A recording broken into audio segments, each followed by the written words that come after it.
अस्सलाम वालेकुम, नमस्कार। मैं हूँ सबा अंसारी और आप देख रहे हैं मसीहा टीवी न्यूज़। मसीहा टीवी न्यूज़ में आपका स्वागत है। आइए देखते हैं आज की एक रिपोर्ट। मालेगांव शहर सिर्फ महाराष्ट्र और हिंदुस्तान ही नहीं, पूरी दुनिया में अपनी एक मुनफरिद शनाख्त रखता है। मुस्लिम अक्सरियती शहर होने की वजह से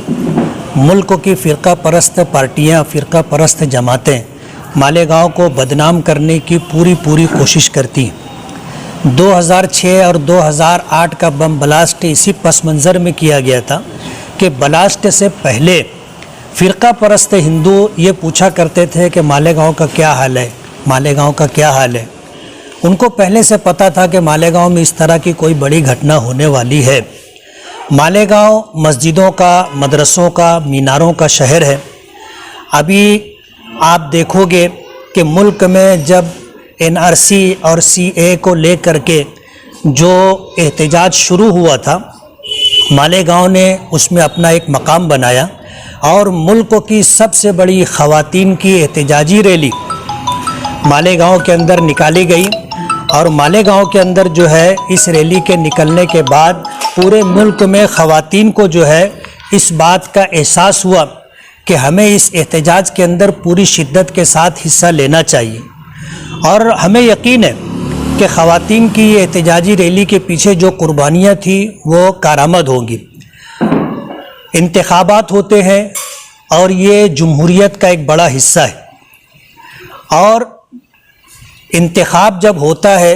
तो उसमें किसी की शिकस्त होती है, किसी की जीत होती है। उन लोगों को जो मुकाबले में इंतखाब में हिस्सा लेते हैं, अगर उन्हें जीत की आस और उम्मीद होती है तो हार बर्दाश्त करने का सदमा झेलने की ताकत भी रहनी चाहिए।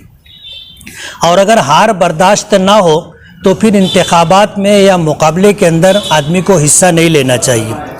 मालेगांव की जो सूरत हाल है, मालेगांव में भी इंतखाब हुआ, पूरे महाराष्ट्र में इंतखाब हुआ, और मालेगांव की आवाम को वोट देने के लिए जो तरगीब मालेगांव की तमाम मजहबी और मिल्ली तंजीमों ने तहरीक दी थी, मालेगांव की आवाम ने NRC के पेश नज़र जिन लोगों के नाम वोटर लिस्ट में नहीं थे, जो लोग वोट देने में दिलचस्पी नहीं रखते थे, उन लोगों को इस बात की तमाम मजहबी मिल्ली तंजीमों ने तहरीक दी कि तुम्हें वोट देना चाहिए। तो जिनके नाम वोटर लिस्ट में नहीं थे उन्होंने नाम बढ़वाए, और जो लोग वोट नहीं देते थे उन लोगों ने वोट देने का एहतमाम किया। यही वजह है कि इतनी बड़ी तादाद में वोटर घरों से निकले और वो अपनी हिंदुस्तानी शहरियत बचाने के लिए और मुल्क को, शहर को एक अच्छा नुमाइंदा देने के लिए उन्होंने भरपूर मेहनत की। यही वजह है कि 1,17,000 18,000 वोटें मुझे मिली और तकरीबन 84,000 वोटें शेख आसिफ साहब को मिली, और भी जो उम्मीदवार थे सबको वोटें मिली हैं। मेरा कहना ये है कि आज ये सूरत हाल गुज़र जाने के बाद जो नई पैदा की जा रही है कि मालेगांव के अंदर मौजूदा इलेक्शन से पहले या इलेक्शन के बाद जो 32,000 वोटों का इजाफ़ा हुआ है, उसके ताल्लुक़ से हारे हुए हमारे शहर के नुमाइंदे का ये कहना कि ये बोगस वोटें हैं, पूरे मालेगांव की शहरियों पर, शहरियत के लिए और वोटर लिस्ट पर एक सवालिया निशान है। और पूरे मुल्क के फ़िरका परस्तों को ये पैगाम देना है कि मालेगांव ही नहीं, जहाँ जहाँ मुसलमान बसते हैं हिंदुस्तान के अंदर, उनके पास जो सरकारी कागजात हैं वो बोगस हो सकते हैं। और फ़िरका परस्तों को और ब्यूरोक्रेट्स जो सरकार में काम करने के लिए ऑफिसरान हैं, उन्हें इस बात पर उकसाया जा रहा है कि मुसलमानों के सरकारी कागजात को लेकर के मुसलमानों को हरासा और परेशान किया जाए। और इस तरह की सूरत हाल मालेगांव के साथ साथ पूरे मुल्क में पैदा करने की कोशिश की जा रही है। बहुत दुख के साथ कहना पड़ता है कि मालेगांव में माजी में भी लोगों ने असम्बली इलेक्शन में हिस्सा लिया था, लेकिन हारने के बाद उन लोगों की तरफ से इस तरह की कोई इंतकामी कार्रवाई नहीं थी।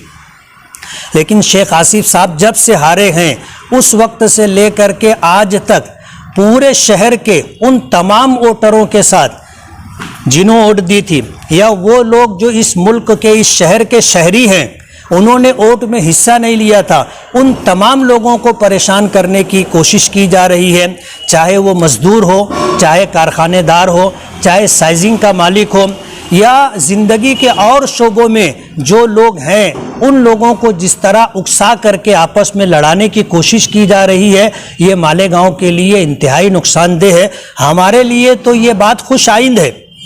कि ये जो हरकत कर रहे हैं, उनको जितनी वोट मिली वो वोट भी ख़राब हो जाएगी।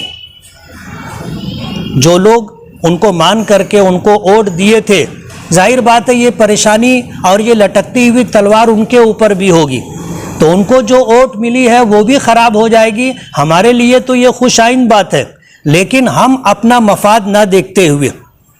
शहर का, मुसलमानों का और अक़लियतों का ख़ास तौर पर मफाद पेश नज़र रखते हैं कि ये जो बोगस वोटों के बढ़ाने का इल्ज़ाम मालेगांव के लोगों पर लगाया जा रहा है, ये मालेगांव की शहरियों के लिए और हिंदुस्तान में बसने वाले मुसलमानों के लिए बहुत तकलीफ़देह सूरत हाल है।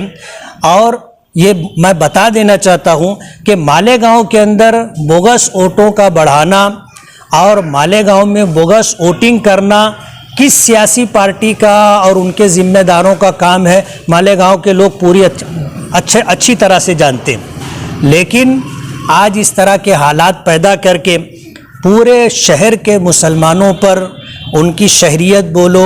वोटर लिस्ट में उनका नाम बोलो, इस तरह इल्ज़ाम लगा करके वोटर लिस्ट को, उनकी शहरियत को मशकूक करने की कोशिश की जा रही है। और शहर में आसाम और आसाम जैसी दीगर रियासतों में एनआरसी को ले करके जिस तरह मुसलमानों की शहरियत ख़त्म की गई और उन्हें गैर हिंदुस्तानी करार दे करके उन्हें जो है जिस तरह कैंप में रहने पर मजबूर किया गया, उसके पेश नज़र तमाम मिली तंजीमों ने, मजहबी तंजीमों ने, जमीयत उलमा की दोनों तंजीमें, रज़ा एकेडमी कहो, सुन्नी अशरफ एकेडमी कहो, जमीयत अहले हदीस कहो, जमात इस्लामी कहो, तमाम ही मुस्लिम तंजीमों ने इस बात की कोशिश की थी कि मुल्क शहर का हर फर्द वोट दे, और लोगों ने इस बात को महसूस किया और वोटिंग के अंदर हिस्सा लिया। जो नतीजा आना था वो नतीजा आया, लेकिन ये इंतकामी जज्बे के पेश नज़र फ़िरका परस्तों को और मालेगांव शहर को बुरी नज़र से देखने वाले लोगों की जो दरपर्दा मदद की जा रही है, ये मालेगांव के लिए और मालेगांव जैसे शहर जहां मुस्लिम आबाद है अक्सरियत में, उनके लिए बहुत तकलीफ़देह बात है। ऐसे हालात के अंदर मालेगांव की आवाम को ये सोचना चाहिए कि आज उनकी शहरियत पर आने वाले दिनों में एनआरसी और सीए के तहत जो कानूनी कार्रवाई होने वाली है, उसमें उनके दस्तावेज़ात को बोगस साबित करने के लिए माजी आमदार शेख आसिफ साहब जो हरकत कर रहे हैं, ये मालेगांव के लोगों के हित में नहीं है। मालेगांव में बसने वाले लोगों के लिए इंतहाई नुकसानदेह है। हमने जो मेहनत की थी तमाम मजहबी मिली तंजीमों ने मिल करके उसके ऊपर पानी डालने की एक कोशिश है, नाकाम कोशिश है। मैं इस मौके पर आपके ज़रिए से मालेगांव की आवाम तक ये पैगाम पहुंचाना चाहता हूं कि अभी मरकज़ी सरकार ने एनआरसी के ताल्लुक़ से